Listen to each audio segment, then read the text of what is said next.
Hi, this is Revathi. Welcome to అందమైన కథల పొదరీలు. ముందుగా వీడియోస్కి లైక్స్, కామెంట్స్, షేర్ చేస్తున్న ప్రతి ఒక్కరికి నా హృదయపూర్వక ధన్యవాదాలు. ఇక కథలోకి వెళ్తే తొలి ముద్దు ఎపిసోడ్ నెంబర్ 35. యష్, దీక్ష కలిసి డ్యాన్స్ చేసి దీక్ష వెళ్ళిపోయిన తర్వాత యష్ పిల్లలతో డ్యాన్స్ ప్రాక్టీస్ చేయించడం మొదలు పెడతాడు. పిల్లలకి డ్యాన్స్ నేర్పించడం అంటే ఎంత కష్టమో యష్కి సాయంత్రం వరకు అర్థమైపోతుంది. సాయంత్రానికి నీరసంగా రూమ్లోకి వస్తాడు. దీక్ష ఉతికిన బట్టలు మడత పెడుతూ, ఏమైంది యష్, ఉదయం ఉన్న హుషారు ఇప్పుడు లేదేంటి అని అడుగుతుంది. అదేమీ లేదు, బాగానే ఉన్నాను అని కవర్ చేసి, ఎంత కష్టమైనా సరే ఈ డ్యాన్స్ స్కూల్ క్లిక్ అయ్యేటట్టుగా చూడాలి, లేదంటే అందరి ముందు సంపాదన లేకుండా చులకనవుతాను అని అనుకుంటాడు. ఫస్ట్ రోజు కాబట్టి కాస్త కష్టంగా ఉంటుంది యష్, రాను రాను అలవాటైపోతుందిలే అని చెప్పి మడతపెట్టిన బట్టలు కబోర్డ్లో పెట్టి బయటకు వచ్చి పద్దు కిచెన్లో వంట చేస్తుంటే దీక్ష అక్కడికి వెళ్ళి, మీరు తప్పకుండా అత్తయ్య గారు, నేను వంట చేస్తాను అంటుంది. నువ్వు నాకు ఏదైనా సహాయం చేయాలనుకుంటే ఓ మనవడినో మనవరాలను కనిపెట్టు, అదే నువ్వు నాకు చేసే పెద్ద సహాయం అంటూ పద్దు దీక్ష మీద కోప్పడుతుంది. ఏంటి అత్తయ్య గారు, పక్కింటి వాళ్ళ మాటలు పట్టించుకొని మీరు కూడా అలా మాట్లాడుతున్నారు, యష్ గురించి మీకు తెలీదా అని అడుగుతుంది దీక్ష. తెలుసు కాబట్టి నిన్ను కోడలుగా తీసుకొచ్చాము. నా కొడుకు జాతకం బాగుండి ఉంటే ఆ శృతినే మా ఇంటికి కోడలై ఈ పాటికి వారసుని మా చేతిలో పెట్టేది. కానీ మా టైం బాగలేక నిన్ను కోడలుగా తెచ్చుకొని ఏడుస్తున్నాం. అసలు నువ్వు ఏదో రకంగా వాడిని ప్రలోభ పెట్టి దగ్గర కావాలని ప్రయత్నం చేయాలి కదా, ఆ ప్రయత్నాలు చేస్తున్నావా అంటూ కోపంగా అడుగుతుంది పద్దు. ఆ మాటలకి దీక్ష బాధపడుతూ, నాకైనా యష్తో కలిసి కాపురం చేయాలని, పిల్లల్ని కనాలని ఉండదా అత్తయ్య గారు, కానీ యష్ మనసులో శృతి ఉండగా నేను ఎలా దగ్గరవుతాను అని అడుగుతుంది. దగ్గర కావాలి, ఏదో రకంగా వాడు ఆ అమ్మాయిని మర్చిపోయేటట్టుగా చేసి వాణ్ణి నీ వైపుకు తిప్పుకోవాలి, అందుకే కదా నేను వాడికి ఇచ్చి పెళ్లి చేసింది అని అంటుంది గుడ్లు వెళ్ళబెడుతూ. పద్దు కోపానికి దీక్ష ఏమీ మాట్లాడలేకపోతుంటుంది. పొద్దున్న అందరూ అలా మాట్లాడుతుంటే నాకు తల తీసేసినట్టుగా ఉంది. ఇక ఈ అవమానాలు భరించటం నా వల్ల కాదు. ఏం చేస్తావో నాకు తెలీదు. సంవత్సరం తిరిగేలోపు మాకు ఒక వారసుడు కావాలి అని చెప్పి పద్దు కోపంగా వెళ్ళిపోతుంది. అత్తగారి మాటలు విని దీక్ష అర్థం కాని పరిస్థితిలో నిలబడిపోతుంది. నైట్ డిన్నర్ తర్వాత దీక్ష లోపలికి వచ్చేసరికి డ్యాన్స్ చేసి అలసిపోయిన యష్ ఆదమర్చి నిద్రపోతుంటాడు. యష్కి దుప్పటి కప్పి ప్రేమగా యష్ తల నిమిరి కింద చాప వేసుకొని పడుకొని వాళ్ళ అత్తగారి మాటలు గుర్తు తెచ్చుకుంటూ బాధగా ఆలోచిస్తూ ఎప్పటికో నిద్రపోతుంది. మరుసటి రోజు దీక్ష ఆఫీస్కి వెళ్తే యష్ పైనున్న డ్యాన్స్ క్లాస్కి వెళ్తాడు. ఇలా రోజులు గడుస్తుంటాయి. ఒకరోజు పద్దు ప్రతాప్ గారికి కాఫీ తెచ్చిస్తూ, లల్లి చదువు కూడా అయిపోతుంది కాబట్టి దానికి కూడా ఒక మంచి సంబంధం చూసి పెళ్లి చేద్దామండి అని అంటుంది. తెలిసిన వాళ్ళ ద్వారా ఏమైనా సంబంధాలు ఉన్నాయేమోనని నేను కూడా చూస్తున్నానులే పద్దు అని అంటాడు ప్రతాప్ గారు. లల్లీకి గొప్ప సంబంధం చూడాలని ఎన్నో కలలు కన్నాం. లల్లి పెళ్లి గురించి యష్ మీద ఎన్నో ఆశలు పెట్టుకున్నాం. కానీ ఏం లాభం, పిల్లకి ఇంత బంగారం కూడా వెనక్కి వేయలేకపోయాం అని పద్దు బాధగా చెప్తుంటే యష్ బయట నుండి వస్తూ ఆ మాటలు విని ఏమీ మాట్లాడలేక బాధగా అక్కడి నుంచి రూమ్లోకి వెళ్ళిపోతాడు.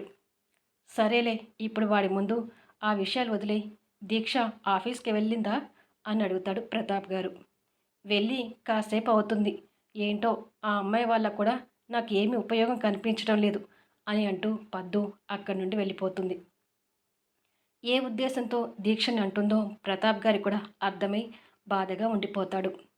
ఇలా రోజులు గడిచి నెలలు గడుస్తుండగా డ్యాన్స్ స్కూల్ గురించి కొంతమంది పేరెంట్స్ దగ్గర నుంచి నెగిటివ్ ఫీడ్బ్యాక్ వస్తూ, మా బాబుని డ్యాన్స్ క్లాస్కి పంపించబట్టి చాలా రోజులు అవుతుంది, అయినా వాడు ఏ కరెక్ట్ మూమెంట్స్ చేయలేకపోతున్నాడు, ఇలా అయితే ఎలా అని యష్ని ప్రశ్నిస్తారు. మా కూతురు కూడా అంతే, తను డ్యాన్స్ చేస్తే చూడాలని ఆశతో మా అమ్మాయిని మీ క్లాస్కి పంపిస్తున్నాం, కానీ ఇంతవరకు తను ఏ డ్యాన్స్ చేయడం లేదు అని ఇలా పేరెంట్స్ నుంచి నెగిటివ్ ఫీడ్బ్యాక్ వచ్చేసరికి యష్ కోపడుతూ, చూడండి, నేను అందరి పిల్లలకు నేర్పించినట్టే మీ పిల్లలకు కూడా డ్యాన్స్ నేర్పిస్తున్నాను, కొత్త కొత్త యాంగిల్స్ గురించి చెప్తున్నాను. వాళ్ళకి ఇంట్రెస్ట్ లేక నేర్చుకోవడం లేదు. దానికి నన్నేం చేయమంటారు అని కాస్త పొగరుగా మాట్లాడుతుంటాడు. వాళ్ళకి ఇంట్రెస్ట్ తెప్పించేలా ప్రయత్నం చేయాలి. ఏం మేము ఫీజులు కట్టడం లేదా? నువ్వు తీసుకోవడం లేదా? అని వాళ్ళు కూడా ఎదిరించడం మొదలు పెడతారు. ఫీజు కడుతున్నారు కదా అని మీ ఇష్టం వచ్చినట్టుగా మాట్లాడకండి. మీకు ఇష్టం ఉంటే మీ పిల్లల్ని పంపించండి, లేకపోతే ఊరుకోండి అని యష్ కూడా ఎదిరించి మాట్లాడుతుంటే దీక్ష అక్కడికి వచ్చి ఏమైంది యష్ అని అడుగుతుంది. వీళ్ళకి సమాధానం చెప్పలేక చచ్చిపోతున్నాను. ఇష్టం వచ్చినట్టుగా మాట్లాడుతున్నారు. నా వైపు నుంచి నేను డ్యాన్స్ క్లాస్ చెప్తున్నా ఆ పిల్లలు డ్యాన్స్ నేర్చుకోకపోతే దానికి నేనేం చేయను అని యష్ ర్యాష్గా మాట్లాడుతుంటే, చూసావమ్మా ఎలా మాట్లాడుతున్నాడో, మేము ఫీజులు కట్టి మా పిల్లల్ని పంపిస్తున్నప్పుడు మా పిల్లలకి డ్యాన్స్ రాకపోతే మాకు అడిగే అర్హత లేదా అని ప్రశ్నిస్తుంది ఒక పేరెంట్. ఉంటుందండి, కానీ మీరు ఆవేశపడకండి. ఏదైనా ఉంటే నిదానంగా మాట్లాడండి ప్లీజ్. పిల్లల ఇంట్రెస్ట్ని బట్టి కూడా డ్యాన్స్ రావడం ఉంటుంది. బాగా ఇంట్రెస్ట్ ఉన్న పిల్లలు త్వరగా నేర్చుకుంటారు. ఇంట్రెస్ట్ తక్కువ ఉన్న వాళ్ళకి డ్యాన్స్ తొందరగా నేర్చుకోలేరు.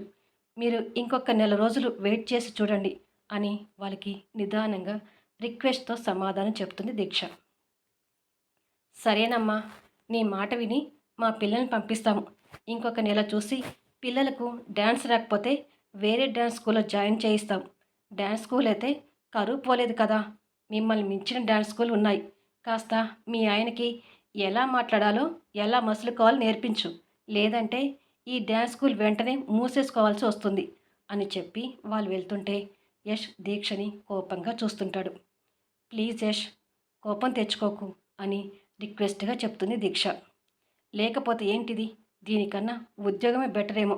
అక్కడైతే ఒక బాస్కి సమాధానం చెప్పుకుంటే సరిపోతుంది. కానీ ఇక్కడ ఇంతమంది పేరెంట్స్కి సమాధానం చెప్పాల్సి వస్తుంది అని విసుక్కుంటాడు. అన్నీ మనకు అనుకూలంగా ఉండటానికి జీవితం అంటే వడ్డించిన విస్తరి కాదు యష్. ఎక్కడ ఉండవు సమస్యలు. మావయ్య గారిని తీసుకుందాం. ఓ ప్రభుత్వ ఉద్యోగిగా ఆయన బాధ్యతలు నిర్వర్తించి రిటైర్డ్ అయ్యారు. ఈ ఇల్లు నీ పేరు మీద ఒక 4 ఎకరాలు, లల్లి పేరు మీద ఒక 4 ఎకరాలు సంపాదించి పెట్టారు.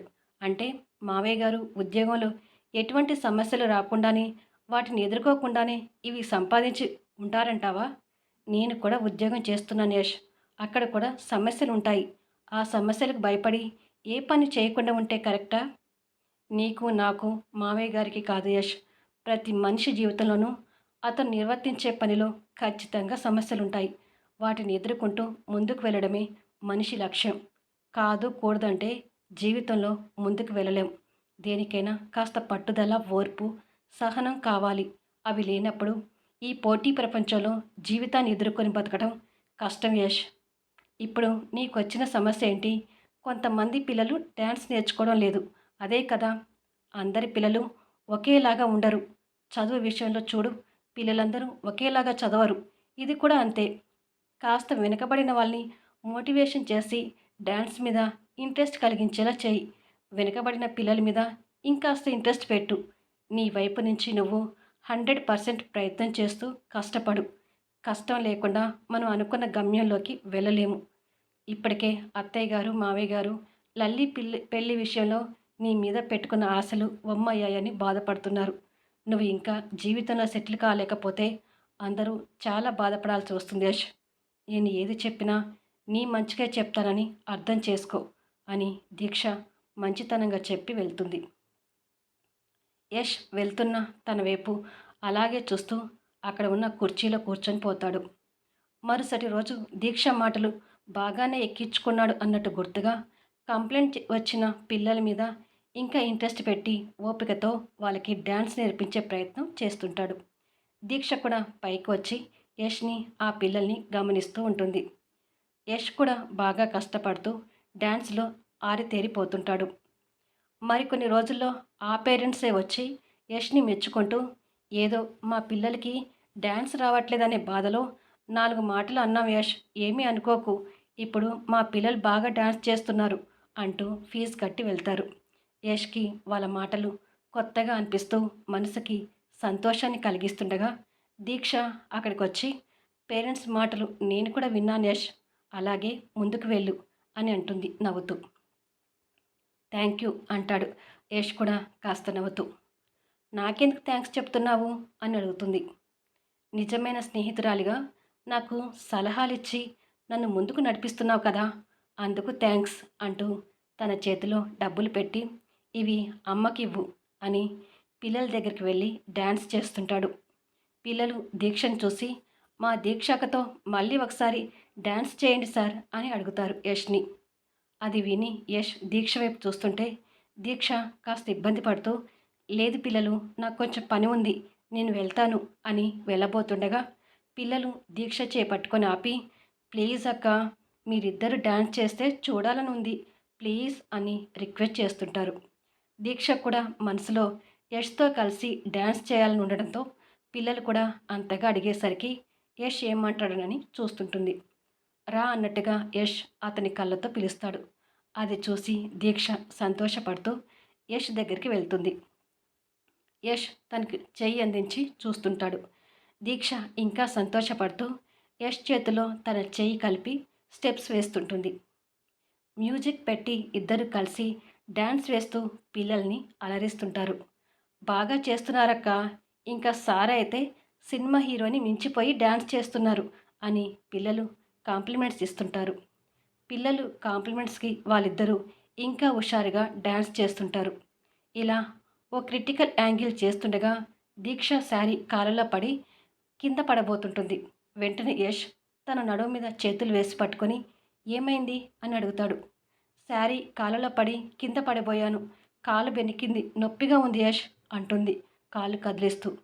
అవునా, నన్ను పట్టుకొని కాస్త నడిచి చూడు అని దీక్షను పట్టుకొని నడిపిస్తూ ఉండగా అడుగు తీసి అడుగు పెట్టడానికి కూడా తనకు కష్టమై యష్ని గట్టిగా పట్టుకొని నడవలేకపోతున్నాను యష్ అని అంటుంది బాధపడుతూ.